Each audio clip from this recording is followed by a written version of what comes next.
It is time to find out what kind of yarn is hiding in this wonderful hand-dyed braid. I am very excited. This is Corriedale from Mad Hatter Fibers in sweater weather. And I've never spun Corriedale before, so I'm going to treat this as a fiber study as much as you can do that with commercially prepared fiber. But I'll do my research, I'll see what the breed is like, I'll see what the characteristics should be. I haven't done any of that yet. So my first impressions are just gonna be, well, whatever they are, right? I don't know how I'm gonna spin this yet because I haven't unbraided it yet. I know some people spin directly from the braid as it is, just start going. I don't want to do that. I want to see what it looks like unbraided and how the colors might play. Speaking of, I'm not normally a purple person and I'm not really a blue kind of person, but this has yellow and orange and pink, and something about all of these together really spoke to me when I saw this. So I'm very excited to have something that I wouldn't normally consider like my kind of thing and just see what kind of yarn I can get out of it and then what I can make with that yarn. Let's unpackage this. Going to do this right here so you can see. Look at this braid. Look how shiny it looks. I'm so excited. Let's unbraid it and see what we have here.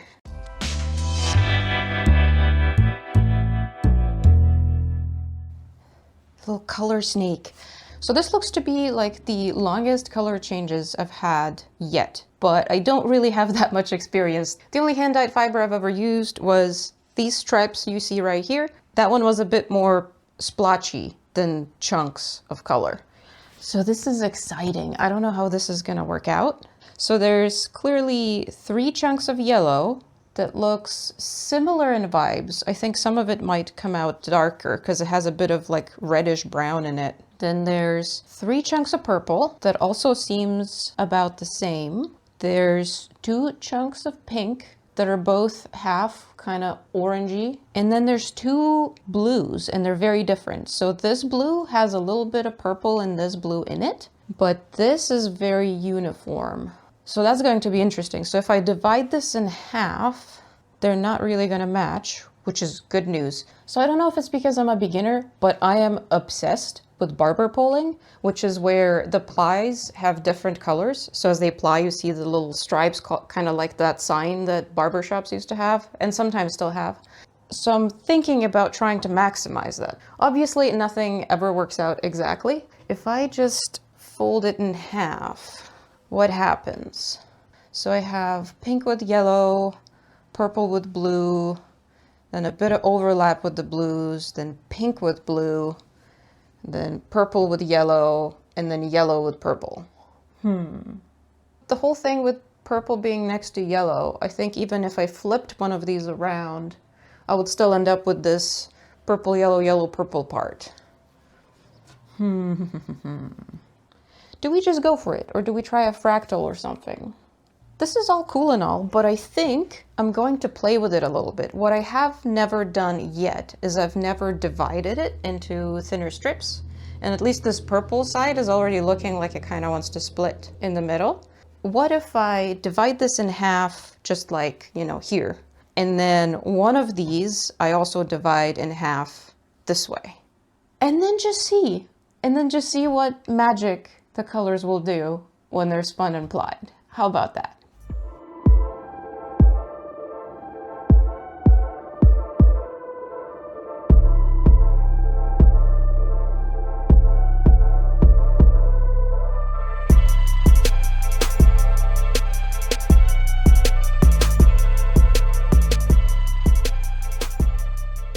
So this is the half of the braid that was already splitting in half lengthwise. So I decided I'm gonna do that second. I'm gonna do the first half like I always spin. I'm just gonna grab it as is and go. One difference though, I bought a power bank for my wheel. So I just wanna see how that works and if there's anything to consider. I don't think there is, but this is the one recommended on EW website and it fits in the base here, which is incredible. It just goes right in here. Boom. You're gonna steal it. Hey, no, no. No stealing. You can sniff it, but don't take it away, okay? I also have a tiny little piece of Holst yarn that I'm trying to match because I'm still mostly working with Holst yarn as my background yarn. This is the single I'm aiming for, assuming you can even see that. This is the final yarn I'm aiming for, so it's going to be a 2-ply like I always do. I don't feel like doing too many things at the moment. I just want to spin some more, and the cabbage is not in the mood to think too much. Let's just get going. Oh, one thing I should do before I just go is check the staple length. I think it's going to really help because when I was trying to tear this apart, it was already very difficult, so I think it's very long. Oh yeah, look at this bad boy. A little piece of flame. And now I can just plop it back on. There you go. It's like nothing happened. It's very long. The staple is very long. And that's why I tore this like an absolute barbarian. I always hold my hands too close when I'm trying to pull apart a braid. There we go. Oh, the staple length is going to fight me a little bit, I think. So I'm taking mental notes here already. I really want to check how the staple length of Corriedale compares to BFL because I learned on BFL and I do struggle with this just a tiny little bit. And I wonder if BFL was a little bit shorter.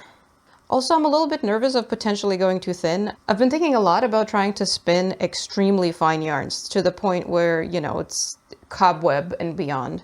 I wonder if my brain is just going nuts trying to just go as thin as I can. Am I still reasonable? Yes, I'm still reasonable. Okay. Alrighty. The thin lace calls to me, so I'm very nervous that just subconsciously I'm going to start spinning nonsense that doesn't really have substance to it. No, I think I am slightly too thin. Let's try to fix this. Again, I'm not trying to be perfect here.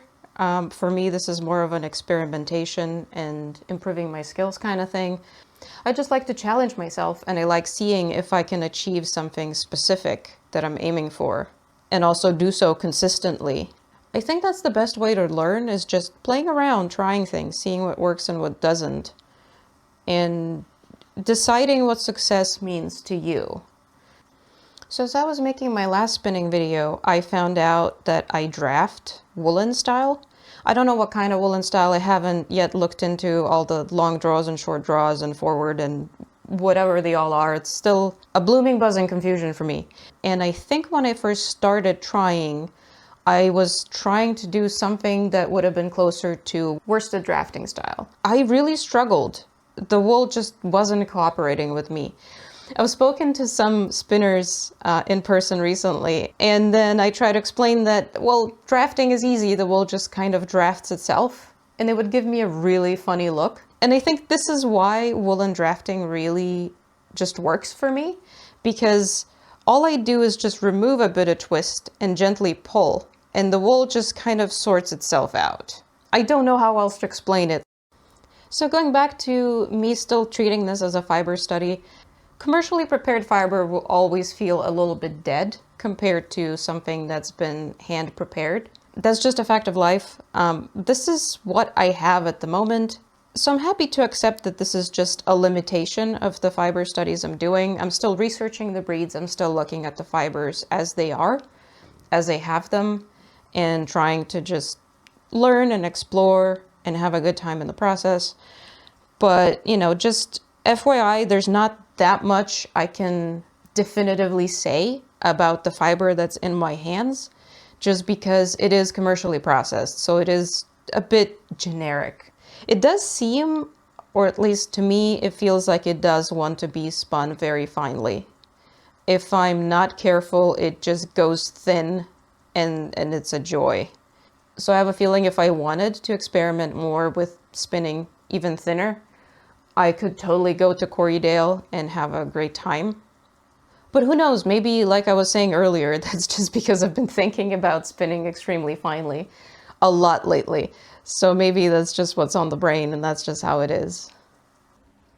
So something I really wanted to show is when this kind of thing happens, when my top just separates into chunks like this and I end up being stuck on one and it becomes shorter than the other ones, what I do is I just turn all the fiber around so that this kind of rests on the rest of the fiber.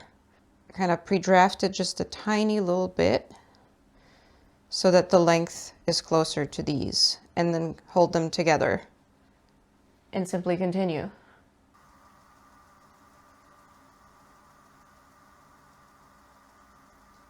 And then eventually it just kind of glues together like this. I want to do just a tiny little bit of early spelunking. Corriedale.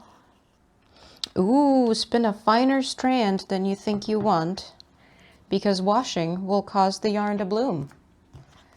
This is from the Fleece and Fiber source book, of course. So that's great because I'm already feeling like I'm going just a little bit under on where I should be. So if this is going to bloom, that's fantastic. That's exactly what I need. So I have this problem. When I start spinning, I do not want to stop. And this is living proof of it. Most of the BFL for the stripes in this sweater was spun in a single weekend. I just flopped on the couch and then slept at some point, but otherwise didn't really leave it. And I do want to get spinning more into my daily life as opposed to just sporadic bursts where I spin a bunch and then don't spin for a month or two. So with that in mind, and also the fact that I bought a battery pack so that I could take my wheel out there into the sunny, beautiful world. So how about I take it for a spin outside?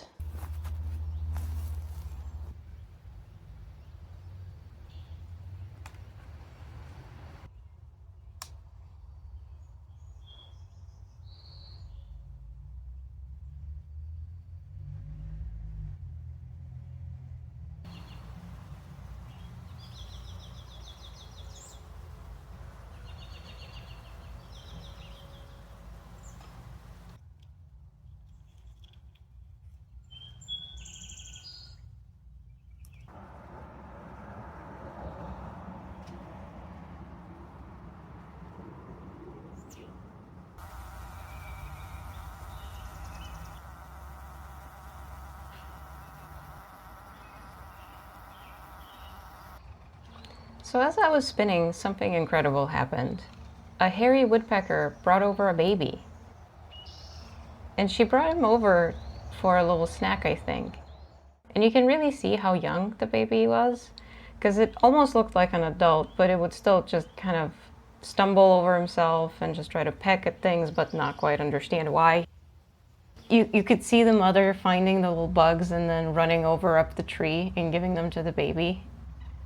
Sorry about the really crunchy quality. I did my absolute best, but this is just what I had on hand, and I was so excited to watch them and to film them so that I could share the special moment with you. I hope you can still see how special this was, even though it's a little bit crunchy. And then the mother just flew away for about half an hour. I think she was just like, hey, you seem cool enough to just watch over my baby. So we hung out for about half an hour. This shot over here gives a bit of a better idea of how close the baby was. We were just kind of hanging out. I was spinning and the baby was just, doing his baby thing. Oh, and when the mother finally came back, a pileated woodpecker showed up, so that was really cool. And they were just sharing the same tree, all happily picking at the same thing together. It was really cool. We do see pileated woodpeckers around a lot, but it's always such a special moment when they show up just because they look so cool and they're so big. And here you can see I was so excited to see the woodpeckers. I just dropped my wool on the ground and it got covered in forest crumbs. So I had to pick them all off one by one.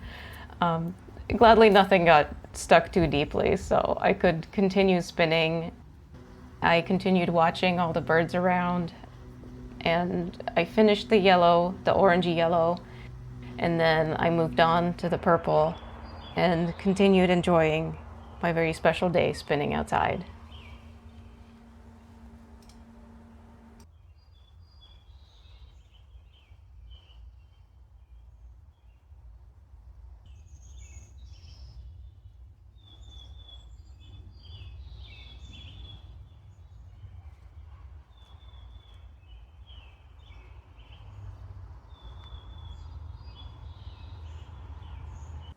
Spinning outside, 10 out of 10.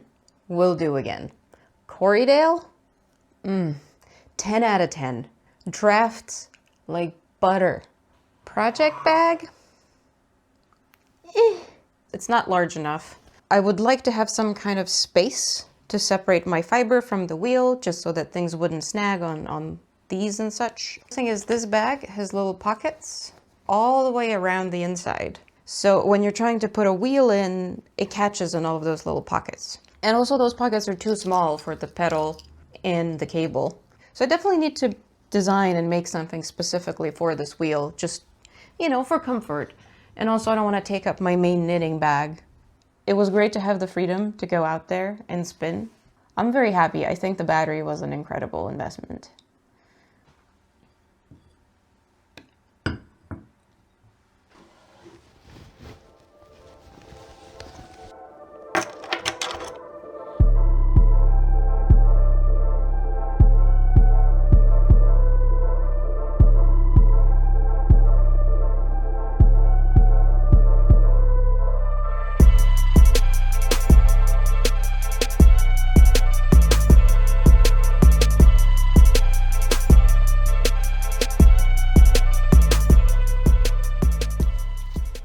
While I finish spinning the first half of the comb top, let's have a quick chat about teddy bears.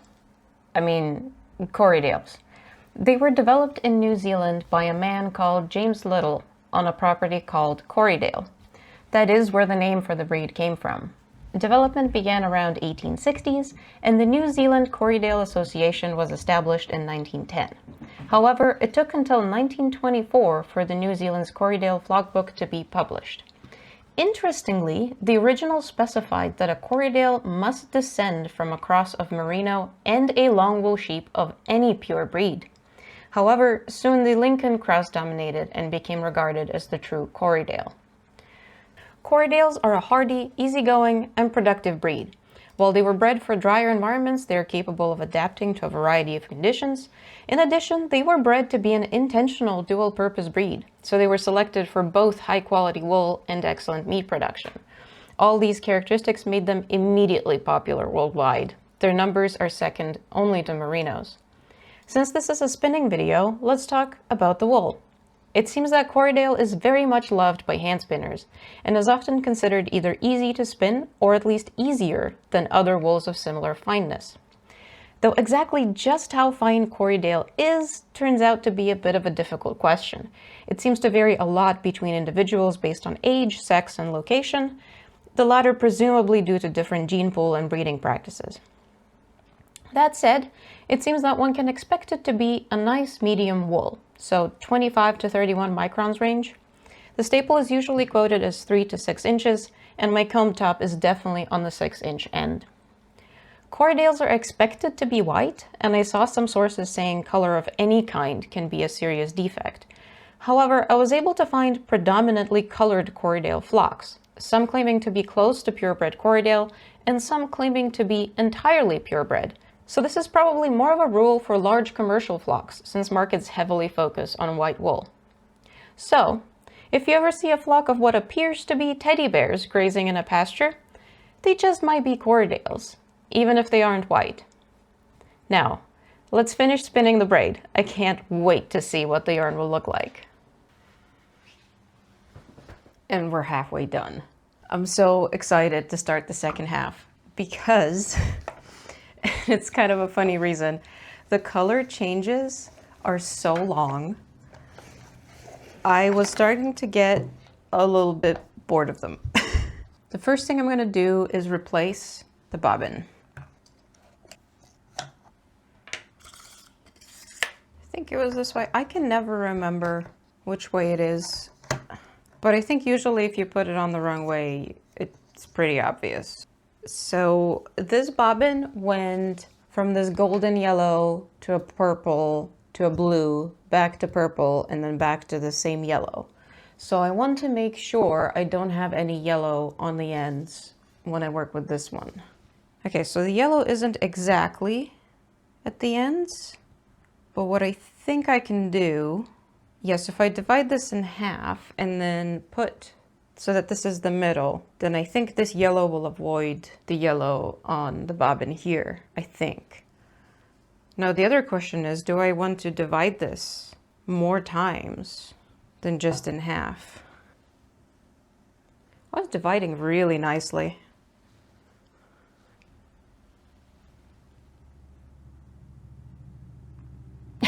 I'm looking over there because that's where my monitor is. So here's what I was thinking. I start with one of these pinky boys, go all the way along, match the purples, and go all the way back to one of the pink boys. What do we think? I'm thinking if I divide this one more time, it's just gonna be such a thin little noodle to spin from. And I don't even pre-draft normally, so I just don't want it messing with my vibe. And I do want to see what this looks like. I want to see what these super long changes look like with these half length changes. Also, I don't think there was any pink in that first half. And there's multiple chunks of pink here. Interesting. This is gonna come out really cool, I think. So when I started thinking about starting a YouTube channel and what sort of content I would end up showing on there, I was not expecting to do this much spinning. I just accidentally fell into some communities and started watching some other YouTubers who do a lot of spinning. And it's just, when you're surrounded by people doing something and really, really enjoying it, I think you just accidentally end up falling further down the rabbit hole. I mean, I'm really enjoying it, so I can't complain. That said, I was planning on doing variety crafting content right from the start, so this isn't like that far out there. And I will be doing a lot more knitting. I will be doing a lot of other crafts. I was expecting to do a lot more embroidery and sewing, so I really hope to get more of that content soon as well. But with spinning specifically, there is an event called Tour de Fleece happening in the summer. I decided that I'm going to work up to actually being able to spin a significant amount during that. I don't know how significant. I already have one idea in my head, but most of my spinning so far has been just sporadic bursts, as I've probably mentioned earlier. So my hands aren't really used to doing this pinchy motion for drafting every single day. Like, I can totally do it for a few hours as like one big stint over a weekend, but if it's a sustained effort every single day, then I start having fatigue. Yeah, so part of what I'm doing now is I'm just trying to spin a little bit every day to get to the point where, you know, I can spin every day for hours if I wanted. So I'm trying to be very gentle, take a lot of breaks. Yeah, I think spinning is opening up an entirely new world of knitting for me. I think I never really truly understood just how much I am, like, I have this yarn and I create a project for it kind of person, as opposed to I come up with a project or find a project I want to do and then gather the supplies and then do it. That's just not how my brain ever really worked, and I think I'm finally like understanding that and learning to work with it. And I think this is why spinning is working out for me so well, is that, well, for one, I really enjoy the process and all of the technical knowledge that can come with this, because you can keep this as simple or as complicated as you want, right? But also, like, the yarn I make, then I have the problem to solve of what do I use this yarn for and how do I incorporate it and you know, what comes out of it. That part really, really works for me and makes me very excited. And there's also another silly aspect of this where I was just talking about this to some friends recently. It came up like 3 times in a row, so it's really on my mind. If I was knitting like just, you know, a few hours every day, I would end up making so many garments for myself that I just wouldn't know what to do with them. I would have too many. Like, I'm not trying to shame somebody who, you know, has like 50 sweaters that they knit for themselves. If you're enjoying them, like, it's fine. I just know myself, and I know I wouldn't really enjoy it as much. I think that kind of quantity would probably stress me out, so I would put some of them away to just kind of reduce the mental load and then forget about them. It's just how I deal with stuff. I don't really like stuff as much. I like it to be away. So there's just not weighing on my little cabbage. My cabbage really wants to use everything. So that's where spinning really comes in, because it adds time. It takes even more effort to make something. So for one, the items I have will be even more special and even more unique, but also I will have less of them. I will make less of them. That's a very funny thing to consider as a good thing, but it is for me. So here we are.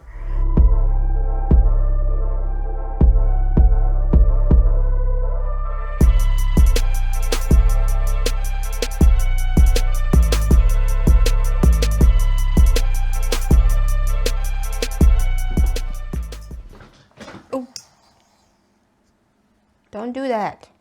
You should be off. So I just kind of sat there and went and I finished the first half. It is a little bit much for my hand here. And do you know what we say to the god of repetitive strain injury? Not today. I'm gonna be done for today and then I'll finish this another day. I'll start with the purple end, just like I said I would. And I think you'll see me back when we're ready to ply, because I think you've seen enough of my little time lapses of the bobbin filling. And there's just so many times I can do that before it gets really, really boring. So, see you when it's time to ply. Get in, loser. We're gonna spin some singles. Spin. Ply. Hold on. I'll do that again. Get in, loser. We're gonna ply some singles. Okay, you're kind of in the way. I'm sorry. I'm sorry. Scusi. Scusi. Scusi. Scusi. In my infinite wisdom, I didn't do ply back samples. I know I said I need to, I just didn't do them. I forgot to do it on the first one and I forgot to do it in the second one. And now the singles are a little bit rested. So, look, the first few yarns I spun without any sampling or anything. And they were fine. I say, you have to believe in me. And you have to, it's more like, you know, if you want to. You don't really have to. I'm not gonna know. So this should fit on one bobbin. So let me go get one more bobbin. I'm back. I has the bobbins. Oh, this, it's starting to really wear through. I wonder if it's gonna, no, it's not gonna hold. Okay. I don't know if it's something I'm doing wrong, but these seem to wear through very fast for me. Okay, how do I, hey, don't dig in there. There's nowhere to dig. There we go. Goodbye. There we go. So that part was easy. Now, somebody's greebling. Can I like crochet hook this through or something? It's time to be a gross thread licker. There we go. I'm thinking if I put the whole thing here, maybe I can just keep scooching it as it wears through. I don't know. And I'm almost ready to ply. So first I'm going to show you what these look like. They look very different, but the main difference is this one has pink and the changes are a lot faster than this. I'm excited to see what this is going to look like. The first time I was plying, I didn't have a Lazy Kate, so I took one of my cat's cardboard scratchers and put some chopsticks we're not using, just stabbed them in. It worked surprisingly well. The cats were confused, but otherwise it worked really well. So when you ply rested singles, general advice is to feel like you're over plying it a little bit. This is very interesting. This seems like it wants to be very loosely plied. Okay. So if I lower the speed now,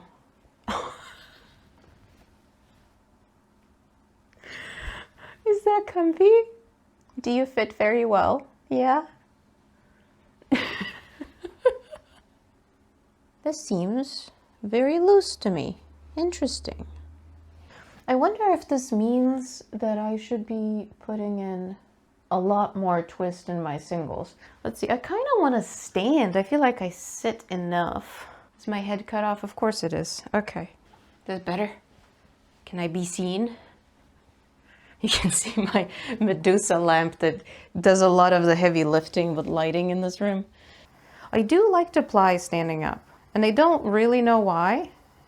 I just seem to prefer it, even though it takes forever, so it's already kind of a tiring thing.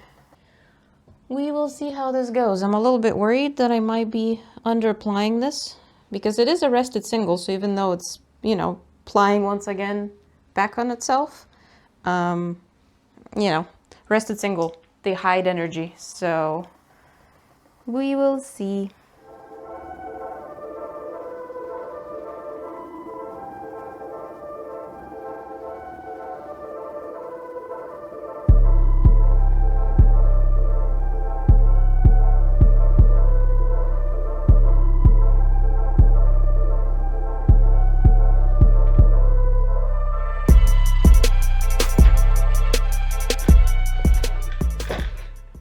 So as is a time-honored tradition, my singles aren't the same length, so I have to make a plying bracelet. I am very surprised how much more single there is here.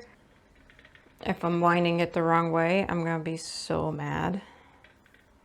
One thing I'm very happy about is that I don't seem to be getting any breakage, even though these might be the thinnest singles I've ever spun. They're very sturdy.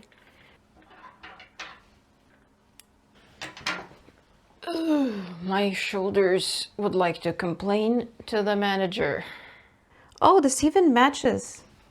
Yeah, like the ends of the single end up like almost matching. One is a bit more pink than the other. No. What is this? What kind of nonsense is happening? Oh no, this is gonna be quite an adventure. Okay. Mouth engaged. This is going to be very difficult and very annoying. How have I done this? Like, what is this? What is this nonsense? Why? Always a chance that I just wound something wrong when making the bracelet, but there's also a chance that so far I was just very lucky to never have this happen. I'm free. Ooh, something I do want to check. Oh, okay, so we're at 3 out of 5 lights, so more than half battery left after spinning 4 ounces in 2-ply fingering weight. That's pretty good. Where is the nittiest of the naughtiest of ancient Rome, potentially? I do not know Latin, don't at me.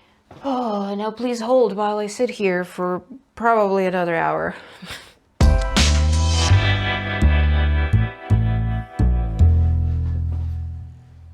Ta-da!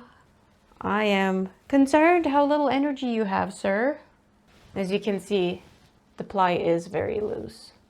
Cross your fingers. So I did a whole sequence of very artistically putting my yarn into a glass cookie jar. I didn't record any of it.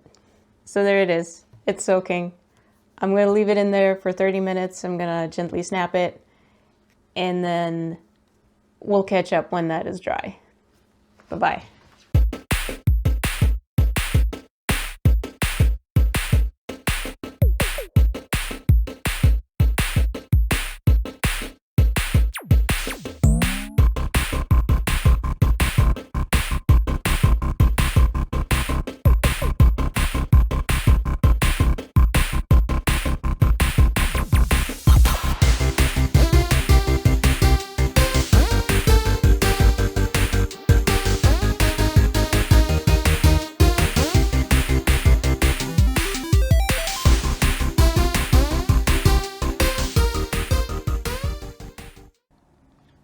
So have I achieved my goal yarn yet?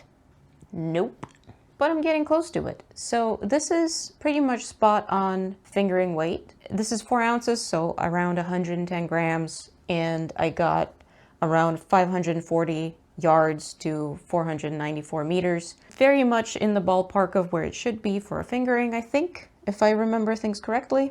But that's about all I'm happy about here. A very important thing to note here is that you generally learn a lot more from things that don't go exactly perfectly right than from things that just happen to work out perfectly. So with my past spins, I didn't really know what to look out for and how to plan and how to test things, so I just kind of went for it and plied however it felt right. And they just worked. They just came out as perfect balanced yarn. Honestly, I feel like I should have bought lottery tickets instead. And this yarn, it worked out, but I learned so much technical knowledge and there's so many things I want to try. And I also learned a lot about my own personal preferences in the process. The first thing is, this is a balanced skein, as best as I can tell. It just hangs straight. So even though I didn't get any plyback samples done, I got it balanced, right? The problem is, look how loose the ply is. So there's nothing wrong with the loose ply. If you like spinning loosely plied yarns, great. They can get a little bit splitty. They might not be as strong as a tightly plied yarn, but if you like them, it's fine. But personally, I definitely prefer a much tighter ply. I think it just looks so much better. And I did it the same way I always do, where I just go by feel, and if the single seems sturdy and it's holding together, that's good enough and I'm moving on. I think that might not be enough for singles this thin, especially if I want a tightly plied fingering out of it. So the singles were definitely very sturdy. I didn't have any unexpected breakage. I handled the singles fairly roughly while I was plying them. No issues there whatsoever. So in terms of just like strength, that was all fine. But the way I understand things is if I want a tighter ply, I need more tightly twisted singles to support that ply. Otherwise, you're going to end up with an overplied yarn and it's not going to be balanced. That's something I really need to experiment with and play around with, because I definitely want a different kind of yarn in terms of just structure. But yeah, I had such a good time spinning this, and I learned so much from this process. I think this is going to take a special place in my heart for a very long time, just because of the lessons learned. I'm still hopeful that I can figure out some kind of way to make something out of this, just because to me this is very special. I'm kind of hoping that if I try to swatch with it, I might encounter some interesting ideas of how to use this. I have a feeling that I'm going to figure something out, and if you'd like to see what happens to this yarn, or if you'd like to see my fiber arts journey as I stumble through spinning and everything else involving fiber, please subscribe. That would really help me out. I'm a very tiny channel. I'm gonna have the current count of subscribers at the time of posting in the description down below if you're curious. And other ways to help me would be to give me a like or leave a comment. Both of those are extremely helpful. And whether you choose to do any of that or not, that's totally okay. Just watching is also extremely helpful. Thank you very much, and see you in the next one.